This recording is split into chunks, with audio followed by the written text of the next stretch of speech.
on submarine duty. Mo spent 10 years with the Navy, ending his career in Jacksonville, Florida.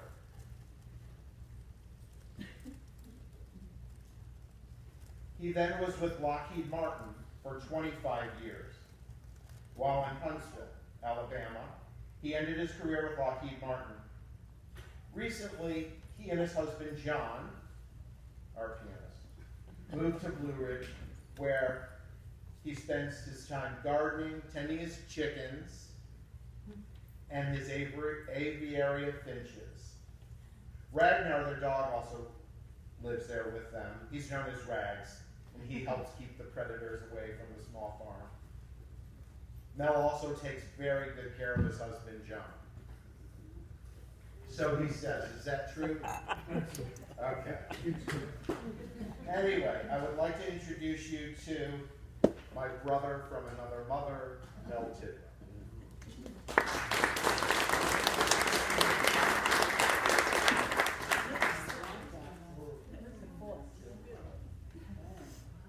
Good morning, everybody. Good morning. I'm actually a little bit nervous. I've never done this before, so stand with me. We'll have a few laughs and a little bit of fun. But it's been very emotional writing this story. Thinking about my parents and my grandparents and the people that have gone before me brings back so many memories. But we're going to give it a shot. So, how many of y'all are from the South? Raise your hands. Oh, okay, good. Most of you will get all of my jokes. The rest of you, we'll have to wait and see. Well, in 1976, I was a teenager, and I was the last person you would imagine that would become interested in food. We were the typical Florida redneck family. You know, we had old cars in the yard with grass growing up to the windows and half-naked youngins running around the yard chasing the mosquito truck down the road. After all, I am the first generation of my family to have all our own teeth. Anyway, I was a boy that was so finicky, he wouldn't eat macaroni and cheese. Wow. If there was an onion in the room, I ran. But the hard work of my parents and my grandparents was planting the seed inside of me. And I didn't even know. Okay, at that time, they could tell you where every bite of our food came from. We grew potatoes, and I hated having to go and get potatoes from the potato house. If you have any kind of vegetable sitting in a shack out back, you're going to have rodents. Well, in the 60s and 70s Florida marsh that I grew up in, if you had rodents, you're going to have snakes. Venomous snakes, rattlesnakes, moccasins, etc. And oh man, I just hated having to go get potatoes from that potato house when I was a boy. Anyway, we grew beans, okra, corn, and greens, among many other things. We picked peas at a local farm by the bushel, and we picked strawberries in Plant City by the quarts. We raised cows and pigs for our meat, and the chicken coop was in my grandparents' backyard for the eggs and chickens for frying. We would travel to Alabama twice a year to visit relatives, and we would always stop at a local smokehouse to get slabs of bacon that my daddy loved. And my mother and Granny canned or froze all summer. Certain things were frozen, some were canned, and I didn't really know why. But this would last us all summer and into the winter and begin again the following spring. Many of these years I was a small, unaware little boy, but then I became a teenager and it was pretty embarrassing. All of my friends shopped at the grocery store and went out to eat pizza, but we just couldn't afford that. But I do remember the first meal I ever cooked. and it was oven barbecue chicken. See, I'm the baby of our family, and all of my older siblings had flown the coop. So my mother went to work outside of our home for the first time ever. And one morning out of the blue, she told me I had to have supper ready for her and Daddy when they came home. I was 14, and I think maybe I'd stirred a pot a couple times and maybe scrambled an egg. So how in the world was I going to cook supper? Well, Granny, of course. We lived on the same property, and she was 50 yards away, and I spent the day running back and forth, asking a million questions. But I made that chicken, and it was good. It wasn't delicious, because back then, we cooked everything to death. You know, well-done steaks, overcooked chicken, anything cooked in a pressure pot, mushy green beans. Remember the fake teeth, right? Everything mushy. But then one of my teen jobs was at a fancy supper club in Lakeland, Florida called the Foxfire Inn. And it was fancy. Even in 1979, it cost $50 for dinner. I worked as a busboy 5 nights a week, and on the weekends, I would bus tables until the dining rooms closed, and then I'd go work in the bar back supporting the cocktail waitresses and the bartenders, and I would make over $100 a night. That was a lot of money for a boy in 1978 and 79. But this is where I acquired my first food memory. It was Cherry's Jubilee. The servers made it right at your table. And my favorite waitress, Miss Brenda, she was the best at doing this. She was a performer. She would take a scoop of those cherries, and starting low to high, she would drizzle it into the pan. She would put that pan on a burner right there on the cart. Can you imagine nowadays an open flame on a cart being pushed around a dining room with a linen tablecloth? Yeah, that would be a fire hazard, right? But then came the brandy. She would generously pour it all over the cherries, and whoosh, she would outcome with a fancy cigarette lighter and set the booze to flame. That dessert was a dream delight, but I think her showmanship is what really captured me. But, oh crap. That you? I joined the Navy, and I didn't even know foods like that existed. What in the world was cream chipped beef? Not to mention pancit, meatloaf with whole hot dogs in it.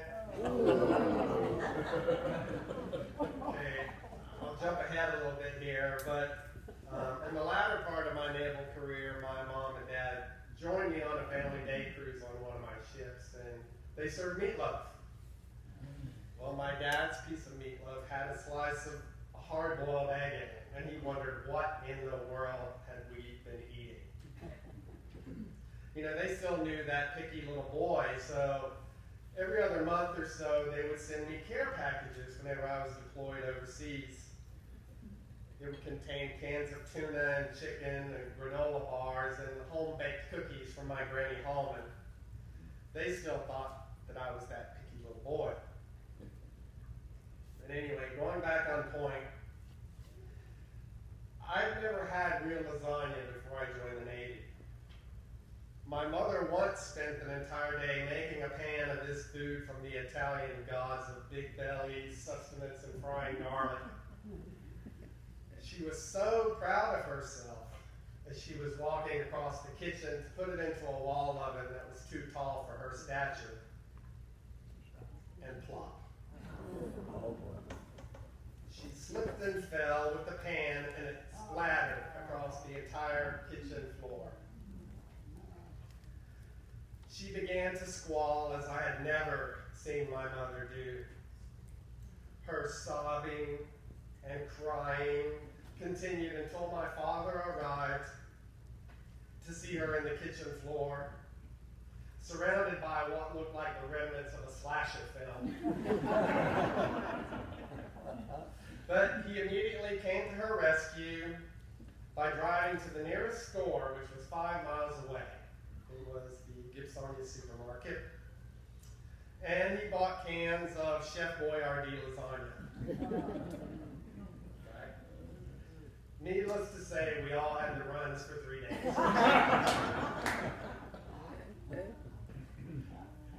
But that was the first time I remember thinking someone had put so much love and effort into feeding the people that they love.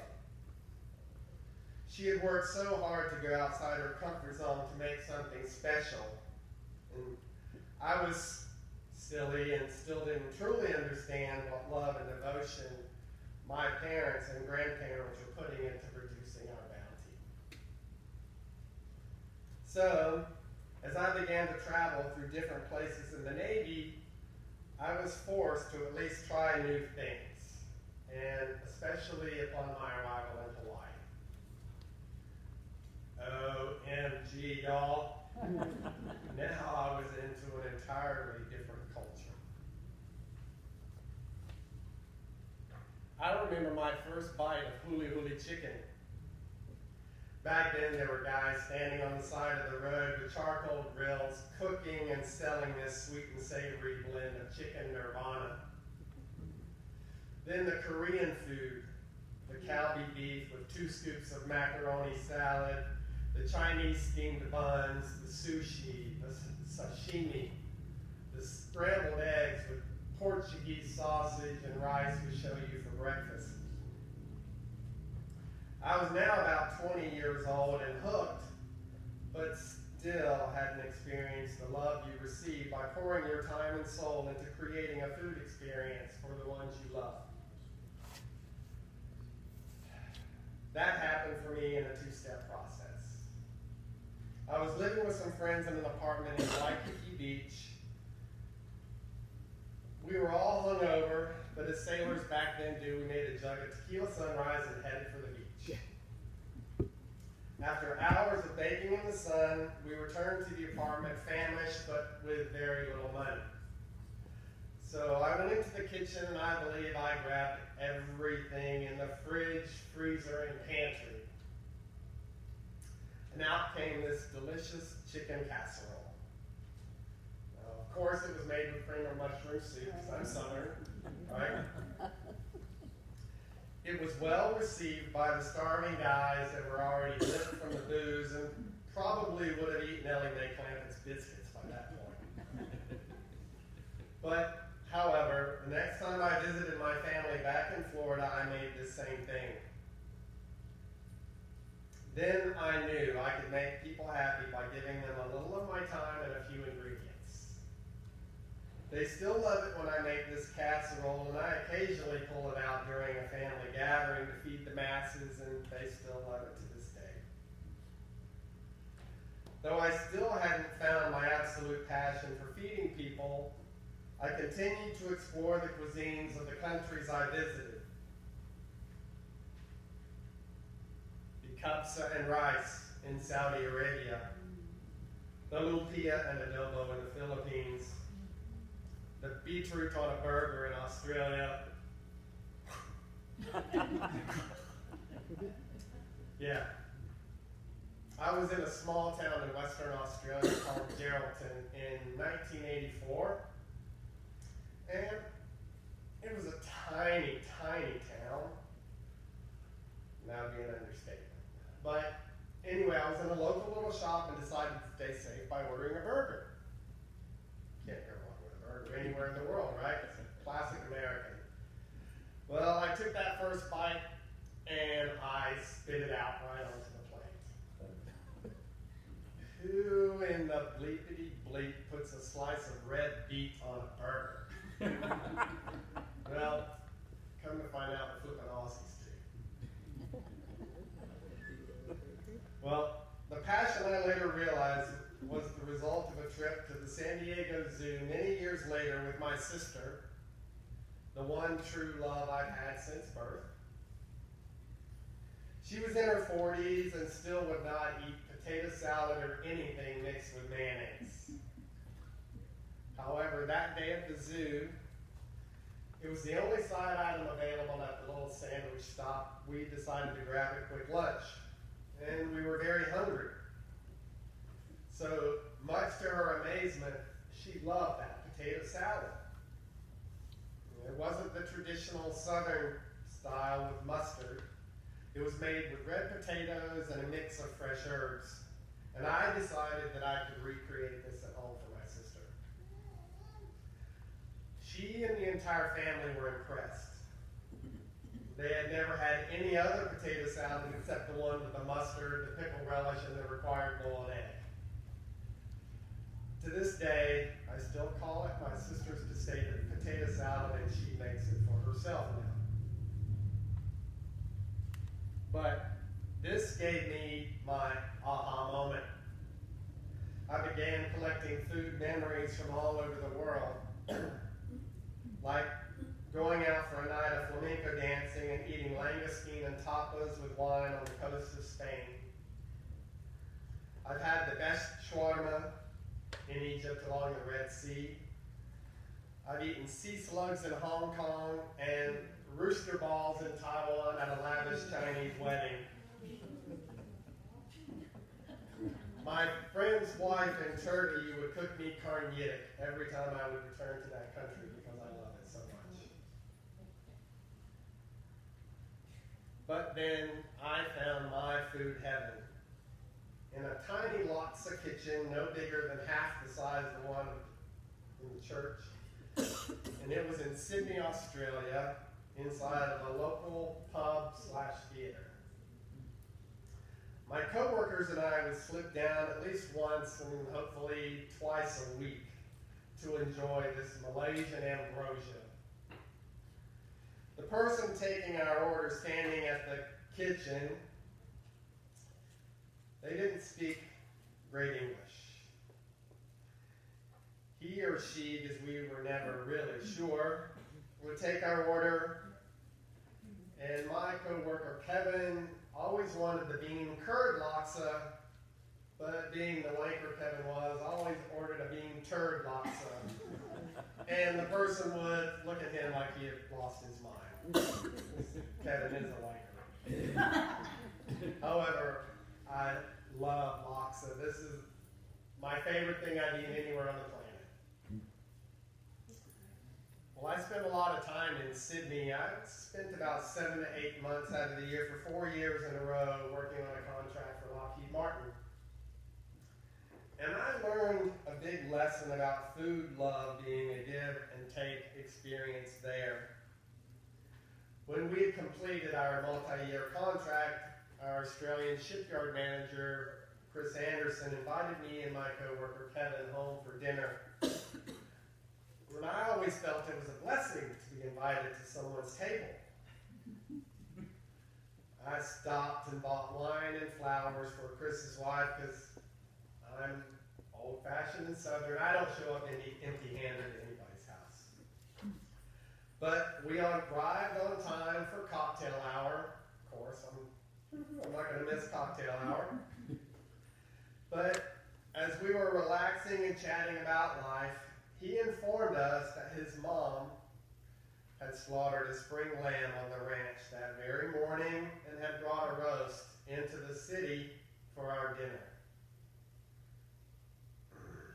I did not eat lamb. I didn't like the gamey taste. It wasn't something that I'd eaten as a boy. But I know the feeling of inviting someone to dinner and it not being well received. You spend so much time and energy planning and buying and preparing the meal. It comes from a love of wanting to gather with great people and share a common experience from time immemorial. So to see someone not enjoying your labor is heart-wrenching. So, over the next hour, I was trying to maintain my composure and determine how I would get out of eating this lamb. Well, that lamb roast was delicious. Not only did I get to experience the feeling of comfort in their home and see the delight his wife had knowing we loved the meal, but I also learned that I love Australian lamb. I still don't eat American lamb. They let it grow a few months older in the States, and I just really don't like that gamey taste. But luckily, Costco only sells Australian lamb, so I survived. Well, all of these foods have a place in my heart. And I still remember the families in Turkey taking me up to the mountains to their little summer cabin. We grilled over a wood fire, and the hostess had brought her homemade baklava. Oh boy. She came walking out of this tiny cabin with a pan about 30 inches in diameter, the love just radiating from her eyes as she looked at me. Because after all, I was the reason we were there. I was the guest. All of us just swooned over the crisp, tender layers of honey and pistachio, licking our lips in amazement that she had created this wonder in her kitchen that very morning. This woman didn't speak a word of English, but that really didn't matter. We saw in each other that spark of knowing the love of food and the proud feeling of carrying on family traditions of food, many of which are disappearing in our world today. Well, I have brought many of these treats back home to enjoy with my family and friends. I usually eat something in a place that I cannot live without. So I return home and learn to create it as best I can remember. I have put so many food branches on my family tree through my travels, but it has all brought me here to my new heaven, the place I share with my one true love, John. But when I return to my family in Florida, the first question they always ask is, what night is Uncle Mel cooking? You see, my family doesn't cook for me anymore. My mother has embraced me with her cooking in over 15 years. But we still sit and talk about the foods from our childhood. She made potato gravy or tomato gravy with biscuits when we didn't have enough meat to eat. And then those fresh lady peas, they were so tender and flavorful. We would speak of my Granny Hallman and how she always had a sweet baked good on her table. My Granddaddy Melvin, where I get my name, wanted something sweet after every meal, and she took care of Granddaddy. Well, now, I don't believe in regrets in life. However, regrets in food, oh, yes. I regret that I never learned how to make my Aunt Irene's biscuits or my Granny Tidwell's collard greens. They put their foot in those things, y'all. They were delicious. With that being said, here's a few food quotes that I adore. Francis Moore Lapp says, "The act of putting into your mouth what the earth has grown is perhaps your most direct interaction with the earth." Elsa Schiaparelli says, "Eating is not merely a material pleasure. Eating well gives a spectacular joy to life and contributes immensely to goodwill and happy companionship. It is of great importance to our morale." And that old Southern humorist, Louis Grizzard, said, It's difficult to think anything but pleasant thoughts while eating a homegrown tomato. So, in even simpler terms, community is built upon conversations. People like to eat and they like to talk about it. Ask a stranger anywhere in the world what or where he likes to eat, and chances are he'll open up. You do it, we all do it. We love to chat about where we ate and how good, hopefully, or bad it was. But it's more than the food. The atmosphere, the friendly waitress. It's about that bind every human has to the other. Food and love. We all experience it, right? Mm-hmm. So, that's my story. If you've ever talked to me for more than 2 minutes, I bet we've spoken about food. It really never leaves my thoughts. Early on, when John and I first met, he would ask me what I was thinking. Now that he knows me, he's figured out it's a silly question. Let's see. I'm thinking about what's for dinner. What groceries do we need? A buttery scone I ate in London, or that gelato I devoured at the Bellagio Hotel in Las Vegas? Because it just really never fully goes away, and I love it. But now I spend most days growing what I can, when I can, like my daddy and granddaddy. Then canning, pickling, and freezing just like my mother and grandmother before me. I often tell people that I can channel the old Southern lady inside me. I grow lots of flowers for the table or your bedside nightstand if you stay over in the guest room. I cook mustard greens with bacon grease and hog jowl. And I still occasionally get the chance to show my love of food and my love through food to my family and friends. I'd love to get the opportunity to show each one of you.